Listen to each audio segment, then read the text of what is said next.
मेरा एक सपना है कि माँ और गृहिणी होने के अलावा भी मेरी एक पहचान होगी, कि मैं आर्थिक रूप से स्वतंत्र हो जाऊंगी, कि मैं एक ऐसी विरासत बनाऊंगी जो मेरे बाद भी जीवित रहेगी, कि मैं अपनी उन योग्यताओं का अच्छा उपयोग करूंगी जो जिम्मेदारियों के पीछे शायद दब गईं, कि मैं अपने उस शौक को वापस पालूंगी जिसके प्रति मैं जुनूनी हूँ, कि मेरा जीवन अधिक सार्थक होगा और मैं हर दिन नई रोमांचक चुनौतियों का सामना करूंगी। ये कुछ ऐसी भावनाएं हैं, ऐसी चाहते हैं जो अक्सर कई लोगों के मन में होती हैं, खासकर उनके जो घर और परिवार की जिम्मेदारियों के बीच अपनी एक अलग पहचान बनाना चाहते हैं। बिल्कुल, ये बहुत ही जानी पहचानी ख्वाहिश है और इन सपनों को हकीकत बनाने का एक रास्ता, हाँ, कई लोग सोचते हैं कि अपना छोटा सा बिजनेस, एक माइक्रो बिजनेस शुरू किया जाए। हाँ, घर से कुछ शुरू करने का ख्याल ये बहुत लोगों को आता है। बिल्कुल आती है। मतलब एक छोटा सा बिजनेस शुरू करने का ख्याल रोमांचक तो लगता है, पर साथ ही कई सवाल भी खड़े कर देता है ना? हाँ हाँ बिल्कुल। और ये सवाल क्या होते हैं? क्या यही कि कैसे शुरू करें, कहाँ से शुरू करें, क्या मुझ में वो काबिलियत है भी, ये सब। हाँ, बिल्कुल यही सवाल, जैसे कैसे शुरू करें, कहाँ से शुरू करें, क्या मैं तैयार हूँ, क्या मेरे पास ज़रूरी हुनर या साधन है, अगर मैं एक माइक्रो बिजनेस चलाता हूँ या चलाती हूँ, तो मुझे असल में करना क्या होगा? क्या सिर्फ एक अच्छा प्रोडक्ट या सर्विस का आइडिया होना काफ़ी है, या फिर बिजनेस चलाने के लिए और भी बहुत कुछ चाहिए होता है? ये वो आम उलझनें हैं जो अक्सर लोगों को रोक देती हैं। सही बात है। तो आज हम इन्हीं सवालों के जवाब ढूंढने की कोशिश करेंगे।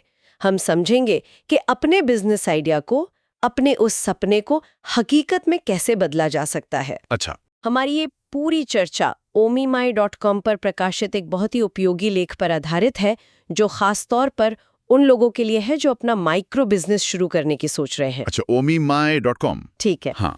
तो चलिए इस सफर पर निकलते हैं और देखते हैं कि ये लेख क्या कहता है। बेहतरीन शुरुआत। तो सबसे पहले ये समझना जरूरी है कि जब हम माइक्रो बिजनेस या होमप्रेन्योर कहते हैं तो इसका मतलब क्या है, इनकी मतलब बुनियादी परिभाषा क्या है? अच्छा सवाल है, क्योंकि ये शब्द अक्सर सुनने में आते हैं। तो omimai.com के लेख के अनुसार माइक्रो बिजनेस यानी सूक्ष्म व्यवसाय एक ऐसा बिजनेस है जो छोटे पैमाने पर चलता है। हम्म। इसमें आमतौर पर मालिक समेत 10 से कम लोग काम करते हैं। साथ ही इसका सालाना टर्नओवर या बैलेंस शीट साइज एक तय सीमा से कम होता है। अच्छा। ये सीमा हर देश में अलग हो सकती है। जैसे भारत में इस लेख के समय यह सीमा 5 करोड़ रुपए थी। ठीक है, तो ये हुआ माइक्रो बिजनेस, छोटा स्केल, कम लोग, एक तय टर्नओवर लिमिट। और होमप्रेन्योर कौन है? होमप्रेन्योर यानी गृह उद्यमी, जैसा कि नाम से ही जाहिर है, वो इंसान है जो अपने घर से ही कोई माइक्रो या छोटा बिजनेस चलाता या चलाती है। ओके। मतलब घर के आराम में रहकर अपना उद्यम शुरू करने वाले लोग। आज ये बहुत आम हो गया है। हाँ बिल्कुल, बहुत आम है। अच्छा, अब एक और सवाल जो अक्सर लोगों के मन में आता है, खासकर एक निश्चित उम्र के बाद, वो है उम्र को लेकर। क्या बिजनेस शुरू करने की कोई सही उम्र होती है? क्या ज्यादा उम्र एक बाधा है? ये चिंता बहुत स्वाभाविक है। कई लोगों को लगता है कि शायद अब बहुत देर हो चुकी है। हाँ, होता है ऐसा। लेकिन omimai.com का लेख इस पर कुछ दिलचस्प बातें बताता है। पहली बात जो शायद कई लोगों को पता ना हो, वो ये कि ज्यादातर माइक्रो बिजनेस मालिक या होमप्रेन्योर महिलाएं होती हैं। अच्छा, ये इंटरेस्टिंग है। हाँ, और दूसरी बात, कई सफल बिजनेस मालिक मध्यम आयु वर्ग के होते हैं।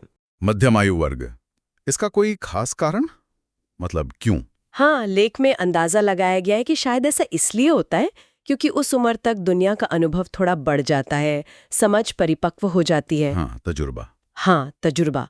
साथ ही कई बार बच्चों की जिम्मेदारियां थोड़ी कम होने लगती हैं, जिससे अपने लिए, अपने शौक या बिजनेस के लिए ज्यादा समय और ध्यान देना मुमकिन हो पाता है। वो अनुभव का खजाना साथ होता है। ये तो बहुत सकारात्मक पहलू है। बिल्कुल। और सबसे अहम बात जो लेख में कही गई है, वो ये कि अगर आप अपने काम को लेकर वाकई जुनूनी हैं, तो उम्र कोई मायने नहीं रखती। सही बात। जैसा कि लेख मजेदार लहजे में कहता है, याद रखें, जीवन 40 से शुरू होता है, शायद थोड़ा पहले या थोड़ा बाद में भी। हाँ, ये बात तो 16 आने सच है। जुनून होना चाहिए बस। हाँ, बिल्कुल। अच्छा, अब आते हैं थोड़े प्रैक्टिकल मुद्दे पर। हम्म। नियम, कानून और टैक्स। जी। क्या एक छोटा घर से चलने वाला बिजनेस शुरू करने में बहुत कानूनी या टैक्स की झंझटें होती हैं? मतलब क्या बहुत सारे कागजात संभालने पड़ते हैं? ये भी एक बहुत जरूरी सवाल है और कई लोग इसी डर से पीछे हट जाते हैं। लेकिन यहाँ एक अच्छी खबर है। ज्यादातर देशों में माइक्रो बिजनेस को, खासकर अगर वो एकल स्वामित्व यानी सोल प्रोप्राइटरशिप के तौर पर रजिस्टर है, अच्छा। तो उन्हें कई सारे नियमों के पालन और टैक्स दस्तावेजों से छूट मिली होती है। ओके, ये तो राहत की बात है। हाँ, लेकिन अगर आप एक प्राइवेट लिमिटेड कंपनी बनाते हैं तो नियम थोड़े ज्यादा और सख्त हो सकते हैं। इसलिए लेख का सुझाव है कि थोड़ी इंटरनेट रिसर्च करना और अगर जरूरत महसूस हो तो किसी टैक्स सलाहकार से बात कर लेना हमेशा अच्छा रहता है। ठीक है, लेकिन कुछ नियम तो फिर भी लागू होते होंगे, चाहे बिजनेस कितना भी छोटा क्यों ना हो, जैसे सेफ्टी वगैरह के। हाँ, बिल्कुल। कुछ चीजें हैं जिनसे कोई बच नहीं सकता, खासकर उत्पाद या सेवा की सुरक्षा, प्रोडक्ट सेफ्टी से जुड़े नियम। अच्छा। जैसे अगर कोई घर से खाने पीने का बिजनेस कर रहा है तो उसे खाद्य सुरक्षा प्रमाण पत्र, फूड सेफ्टी सर्टिफिकेट जैसे नियमों का पालन करना ही होगा। आप ग्राहकों की सेहत और सुरक्षा से खिलवाड़ नहीं कर सकते, चाहे आप घर से काम करें या दुकान से। नहीं, वो तो बिल्कुल सही बात है। हाँ, इन बुनियादी चीजों का ध्यान रखना ही पड़ता है। ठीक है, यानी नियमों की जानकारी रखना जरूरी है, भले ही कुछ छूटें मिली हों। अच्छा, अब एक और कदम पीछे आते हैं और खुद से एक बुनियादी सवाल पूछते हैं, क्या मैं इसे सच में कर पाऊंगा या कर पाऊंगी? क्या ये मेरे लिए व्यवहारिक रूप से संभव है? इसे लेख में शायद सस्टेनेबिलिटी चेक कहा गया है। हाँ, ये आत्म मूल्यांकन बहुत जरूरी है। इससे पहले कि आप अपना समय और पैसा लगाएं, omimai.com का लेख कुछ सवाल सुझाता है जो हमें खुद से ईमानदारी से पूछने चाहिए। क्या आप इसे फुल टाइम करना चाहते हैं या पार्ट टाइम शुरू करेंगे? आप हर रोज कितने घंटे इस काम को दे पाएंगे? और क्या ये घंटे आप नियमित रूप से बिना नागा किए दे पाएंगे? हाँ, कंसिस्टेंसी जरूरी है। बिल्कुल। जो समय आप निकाल पा रहे हैं, क्या वो उस बिजनेस को ठीक से चलाने के लिए काफी होगा?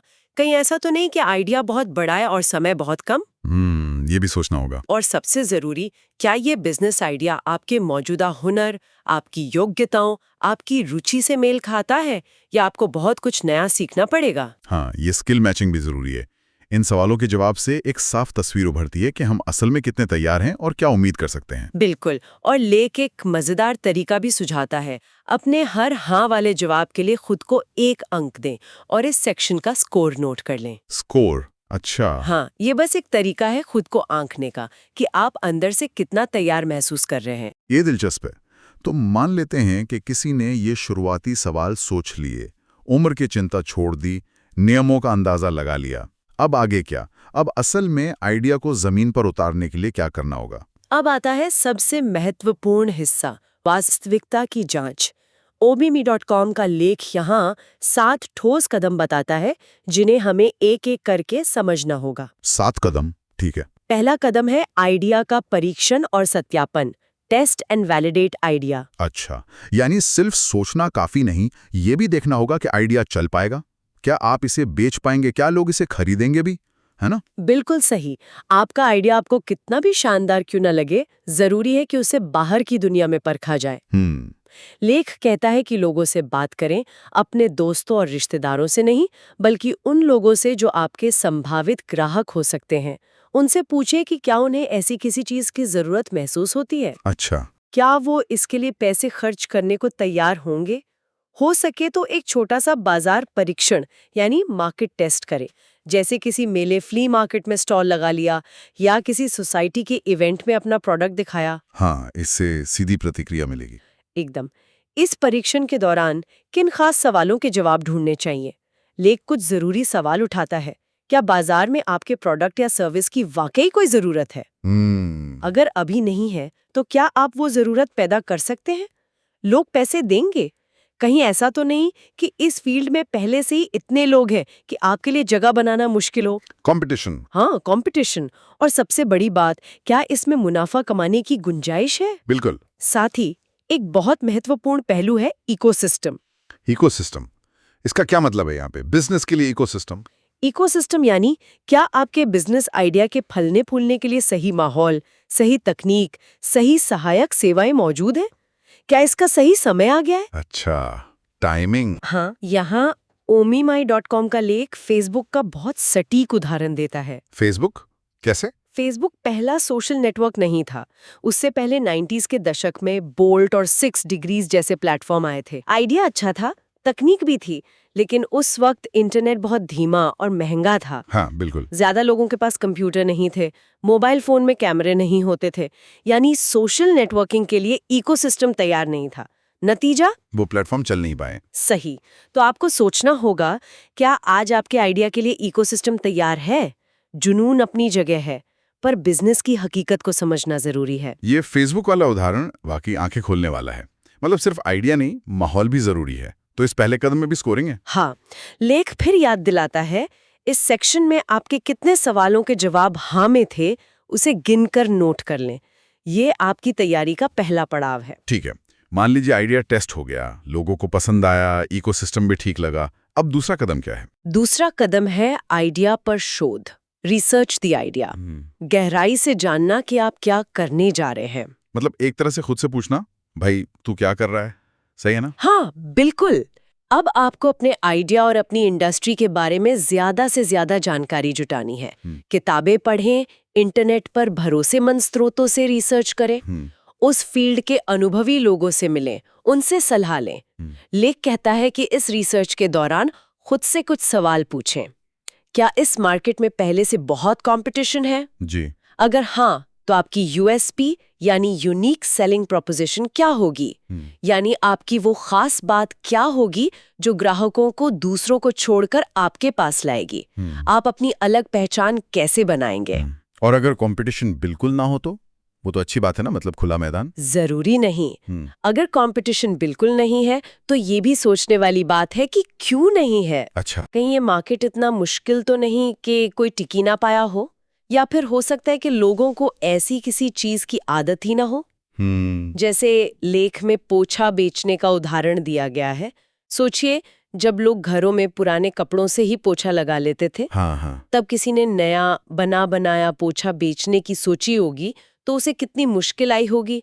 लोगों को समझाना पड़ा होगा कि इस पर पैसे क्यों खर्च करें। बात तो सही है। तो अगर आपका आइडिया बिल्कुल नया है, कोई कंपटीशन नहीं है, तो क्या आप लोगों में उसकी मांग पैदा कर पाएंगे? ये एक बड़ी चुनौती हो सकती है। यानी कंपटीशन न होना भी एक चैलेंज हो सकता है। यहाँ भी स्कोर नोट करना है। हाँ। हर हाँ आपको आगे बढ़ने का हौसला देगा। बहुत बढ़िया। तो आइडिया टेस्ट हो गया, रिसर्च भी हो गई। अब कानूनी दांव पेंच, मतलब कागज वगैरह क्या चाहिए, सब देख लिया। बिल्कुल। तीसरा कदम यही है, कानूनी जानकारी, लीगल इंफॉर्मेशन हासिल करना। आपको पता होना चाहिए कि आपके बिजनेस पर कौन कौन से कानून लागू होते हैं। इनकी एक लिस्ट बनाएं। जैसे अगर आप ग्राहकों का डेटा लेते हैं तो डेटा प्राइवेसी के नियम, अगर खाने पीने का काम है तो FSSAI लाइसेंस। हर इंडस्ट्री के अपने नियम हो सकते हैं। जी। लेख साफ कहता है कि गुणवत्ता और सुरक्षा के नियम हर किसी पर लागू होते हैं, चाहे बिजनेस घर से चले या फैक्ट्री से। और इन नियमों का पालन करने से फायदा क्या होता है? कई लोग सोचते हैं कि छोटे लेवल पर क्या जरूरत है, कौन देख रहा है। नहीं, लेख इसके कई फायदे गिनाता है। पहला, आप बिना किसी डर के काम कर सकते हैं। हाँ, वो तो है। दूसरा, भविष्य में अगर बिजनेस बढ़ाना हो, विस्तार करना हो तो आसानी होती है। तीसरा, अगर आपके पास जरूरी लाइसेंस और सर्टिफिकेशन है तो ग्राहकों का भरोसा बढ़ता है, आपके ब्रांड की इज्जत बढ़ती है। सही, क्रेडिबिलिटी। बिल्कुल। चौथा, अगर आप किसी और बिजनेस के साथ मिलकर काम करना चाहें तो वो भी एक रजिस्टर्ड और नियमों का पालन करने वाले बिजनेस के साथ ही जुड़ना पसंद करेंगे। हाँ, ये भी बात है। कोई भी गैर कानूनी या अधूरे कागजात वाले बिजनेस से क्यों जुड़ेगा? एग्जैक्टली। तो इस सेक्शन में तैयारी कैसी आंकनी है, यहाँ लेख कहता है कि आप खुद को 0 से 5 के स्केल पर अंक दें। 0 से 5? ठीक है, 5 मतलब पूरी तैयारी। हाँ, 5 का मतलब है कि आपने सारी कानूनी जानकारी जुटा ली है और आप पूरी तरह तैयार हैं। 0 मतलब अभी इस पर काम करना बाकी है। ठीक है, कानूनी पहलू समझ लिया। अब आगे क्या? अब उस चीज की बारी है जिसे बिजनेस की दुनिया में बहुत अहम माना जाता है, बिजनेस प्लान। प्लान क्या है? क्या वाकई एक लिखित प्लान बनाना जरूरी है या बस दिमाग में रख सकते हैं? चौथा कदम यही है, बिजनेस प्लान बनाना। और हाँ, omimaya.com का लेख इस पर बहुत जोर देता है कि एक लिखित प्लान जरूर बनाएं। जरूर बनाएं। क्यों? ये सिर्फ बैंक से लोन लेने या निवेशकों को दिखाने के लिए नहीं होता। इसका सबसे बड़ा फायदा, जैसा कि लेख में बताया गया है, ये है कि ये आपकी सारी सोच, सारी कल्पनाओं, अजम्पशंस को कागज पर उतारकर उन्हें परखने का एक व्यवस्थित तरीका है। अच्छा, यानी जो हम हवा में सोच रहे हैं उसे जमीन पर उतार कर जांचना। बिल्कुल। जब आप लिखते हैं तो आपके बिखरे हुए विचार एक कहानी की शक्ल लेते हैं, एक लॉजिक बनता है। फिर आप उस कहानी के हर हिस्से को, मार्केट, प्रोडक्ट, मार्केटिंग, पैसा, टीम को और गहराई से जांच सकते हैं, उस पर और रिसर्च कर सकते हैं और जरूरत पड़ने पर उसमें बदलाव कर सकते हैं। सही बात है, लिखने से क्लैरिटी आती है। हाँ, लेख बताता है कि आजकल इंटरनेट पर हर तरह के बिजनेस के लिए बिजनेस प्लान के मुफ्त टेम्पलेट्स आसानी से मिल जाते हैं।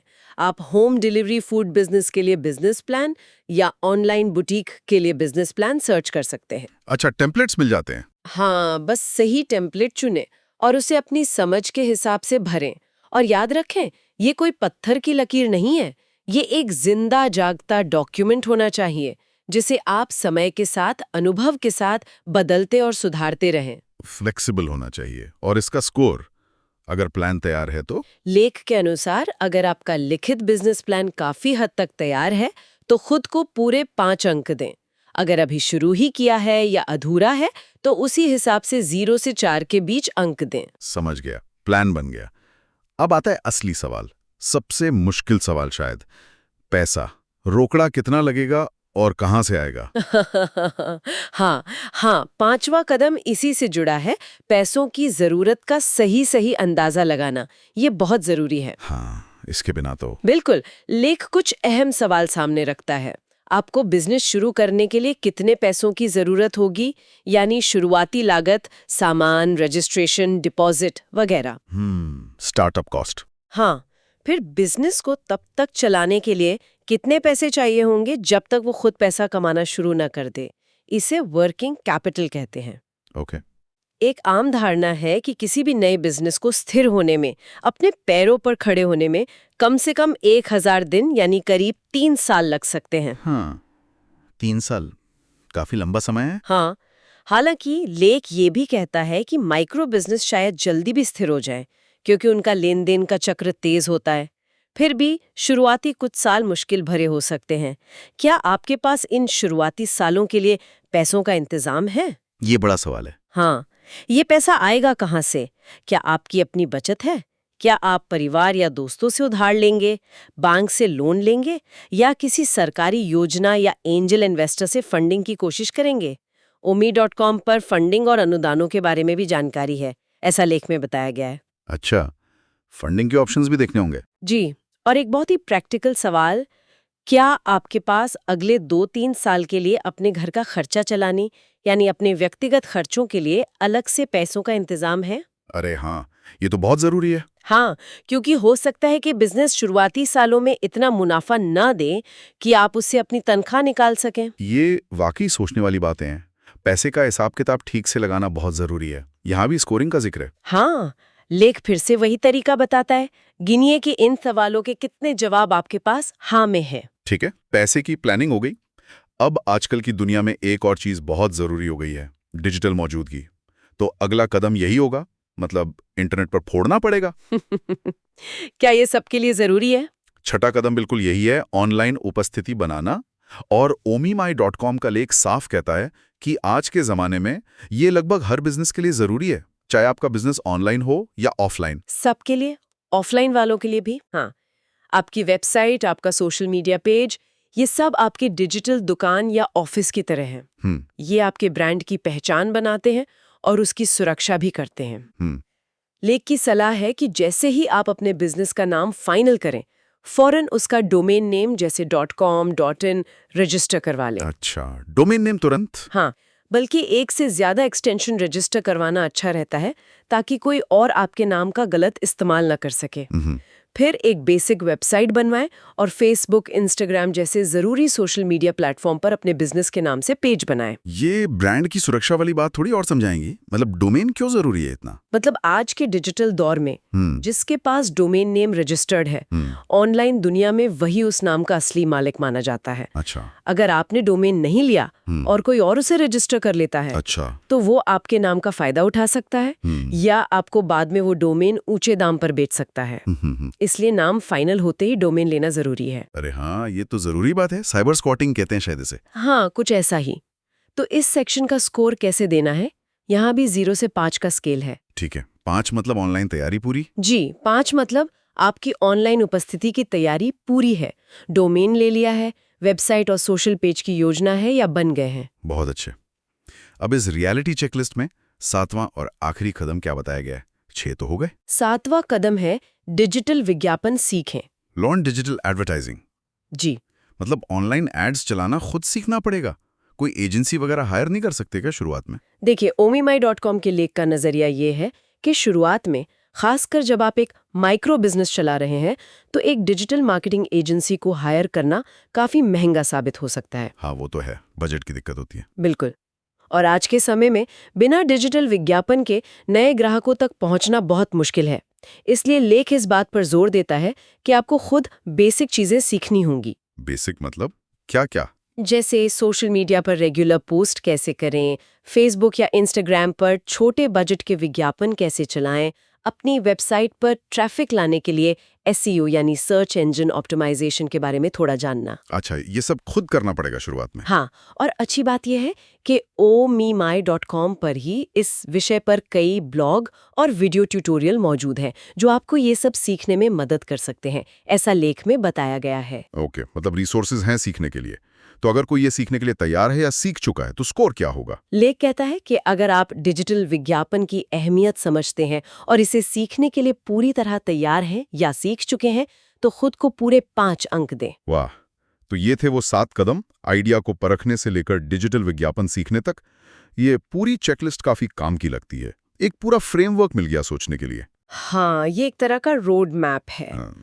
और इसके साथ ही omimai.com का लेख कुछ और जरूरी बातें याद रखने को कहता है, मतलब भूलना मत। अच्छा, और क्या?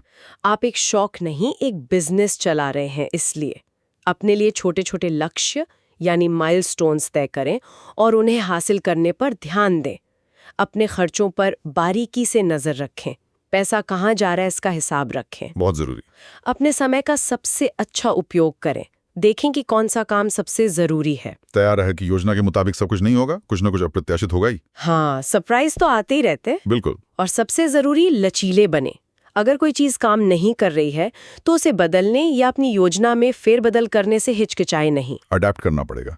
ये बहुत ही प्रैक्टिकल सलाह है जो अक्सर लोग नजरअंदाज कर देते हैं। अच्छा, अब उन स्कोर्स का क्या कहना है जो हमने अलग अलग सेक्शन में नोट किए थे, वो सस्टेनेबिलिटी चेक वाला और ये 7 स्टेप्स वाले। हाँ, अब समय है उन सभी अंकों को जोड़ने का। अब omimai.com का लेख पूछता है, क्या आपका कुल स्कोर 20 या उससे ज्यादा है? 20 या उससे ज्यादा, और अगर है तो इसका क्या मतलब है? तो लेख के अनुसार बधाई हो। इसका मतलब है कि आपने काफी तैयारी कर ली है और आप अपना सपनों का बिजनेस शुरू करने के लिए शायद तैयार हैं। अरे वाह, ये तो बहुत अच्छी बात है।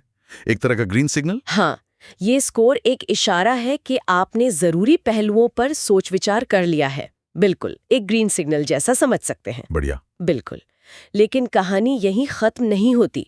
लेख अंत में कुछ बहुत ही संजीदा जमीनी हकीकतें भी याद दिलाता है जिन्हें नजरअंदाज नहीं करना चाहिए। अच्छा, और क्या बातें हैं? पहली बात, पार्ट टाइम उद्यमी जैसा कुछ नहीं होता।